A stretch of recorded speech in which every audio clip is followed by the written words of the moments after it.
एक बार कह दिया सो कह दिया, कान खोलकर सुन लो मेरी बात। वो मेरे घर वो मेरे घर किसी भी कीमत पर नहीं आएगी। अगर मरती है तो मर जाए, मुझे कोई फर्क नहीं पड़ने वाला।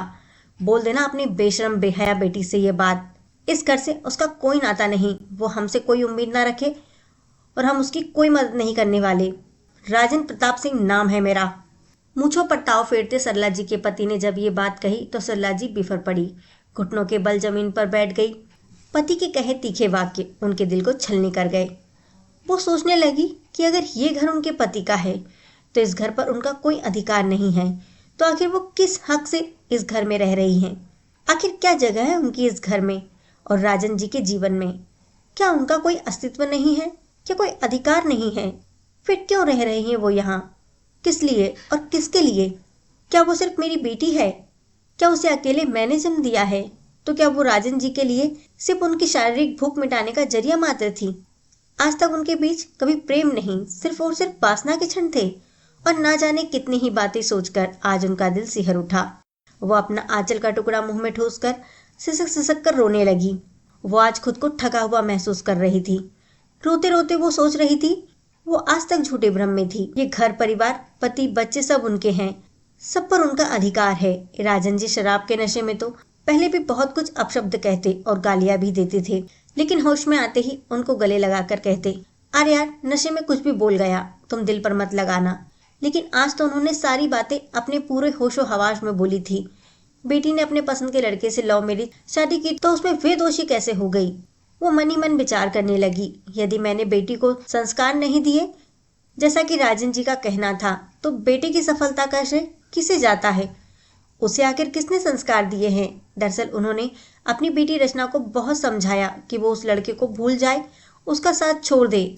अभी उसके प्यार करने की नहीं, पढ़ाई करने की उम्र है। अनुज ठीक लड़का नहीं है, अपनी पढ़ाई पर ध्यान दो। उस समय रचना बीए फाइनल ईयर में थी, लेकिन फाइनल ईयर की परीक्षा देते रचना एक दिन चुपचाप घर से भाग गई उस लड़के के साथ। इस घटना के बाद तो सरला जी की जिंदगी जैसे पहले से भी ज्यादा नर्क बन गई। राजन जी से उनके रिश्ते में बहुत फासला बढ़ गया, जैसे मानो रचना ने नहीं सरला जी ने ही कसूर किया हो। आज अचानक 1 साल बाद उनके पास रचना का फोन आया। वो रो रही थी। रोते रोते उसने कहा, माँ ये लोग अच्छे नहीं हैं। अनुज उसकी माँ और यहाँ तक कि उसके पापा भी मुझे रोज मारते हैं। मैं घर आना चाहती हूँ आपके पास। जानती हूँ मेरी गलती है और मेरी गलती माफी के लायक भी नहीं है, लेकिन फिर भी माँ हो सके तो मुझे माफ कर दो। बेटी को दर्द में देखकर आखिर माँ का दिल कैसे न पिघलता। लेकिन फोन पर माँ बेटी की बातें सुनकर आज राजन जी भड़क उठे। उन्होंने आओ देखा ना ताव सीधा एक तमाचा सरला जी के गाल पर दे मारा और कहा, जैसी माँ होगी वैसी ही बेटी भी होगी। औरतों का काम ही है तिरिया चरित्र फैलाना। अगर अपनी पसंद से शादी की है तो अंजाम भी भुगते। लव मैरिज का यही अंजाम होता है।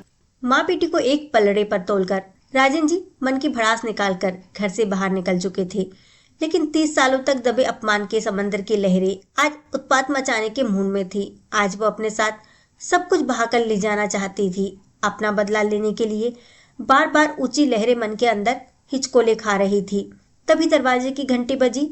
सरला जी ने आंसुओं को पोंछते हुए उठकर दरवाजा खोला तो देखा सामने उनकी बेटी रचना अपनी गोद में 1 माह की बेटी को लिए खड़ी है।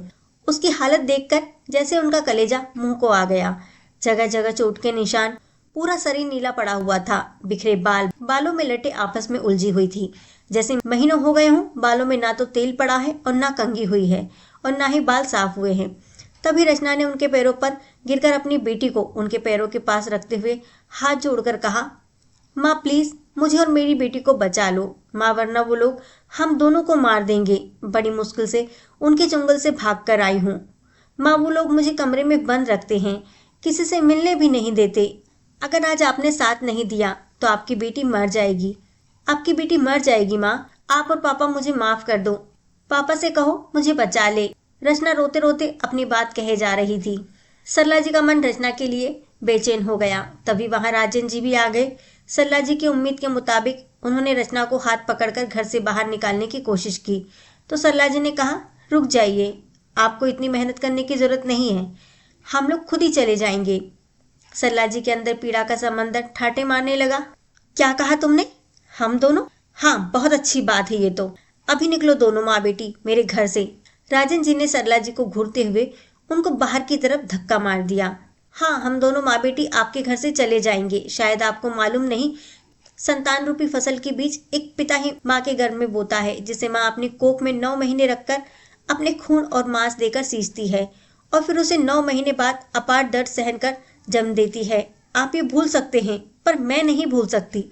किसी ने शादी चाहे लव मैरिज की हो या अरेंज मैरिज की हो, उसकी सफलता की कोई गारंटी नहीं ले सकता, जब तक कि अगर पति पत्नी के रिश्तों में एक दूसरे के प्रति प्यार, विश्वास और सम्मान ही ना हो तो वो रिश्ता कभी भी नहीं चल सकता। फिर वो विवाह लव मैरिज हो या अरेंज मैरिज, उसकी सदैव नींव कमजोर ही रहती है, जैसा मेरी और आपकी। क्योंकि हमारी शादी तो अरेंज मैरिज थी ना, फिर क्यों आप मुझे शादी के 30 सालों तक मारते रहे, पीटते रहे, गाली देकर अपमानित करते रहे? क्या मैं जान सकती हूँ? मैं मजबूर थी, क्योंकि मेरा साथ देने वाला कोई नहीं था, इसलिए मैंने आपके अपमान को भी अपना मजाक समझकर हवा में उड़ाती रही। लेकिन आज सच का सामना हो गया कि यह घर मेरा नहीं है, सिर्फ आपका ही है। उन्होंने अपनी बेटी का हाथ थामा और निकल गई। उन्होंने अपनी बेटी का हाथ थामा और निकल गई घर से बाहर। जाते जाते कहा, आप पिता होने का फर्ज भूल सकते हैं, लेकिन मैं माँ होने का फर्ज नहीं भूल सकती। और हाँ, आपने मेरी परवरिश पर उंगली उठाई तो आप शायद भूल गए हों, तो याद दिला दूं कि विदेश में उच्च पद पर बैठे हमारे बेटे रोशन में भी मेरी ही दी हुई परवरिश है। बेशक रचना से गलती हुई है, इसका मतलब ये नहीं है कि हम उसे मरने के लिए छोड़ दें। और अगर ध्यान से देखा जाए तो कहीं ना कहीं बेटा और बेटी की परवरिश में भेदभाव और रचना पर आवश्यकता से अधिक शासन ही रचना के इस गलती की जिम्मेदार है।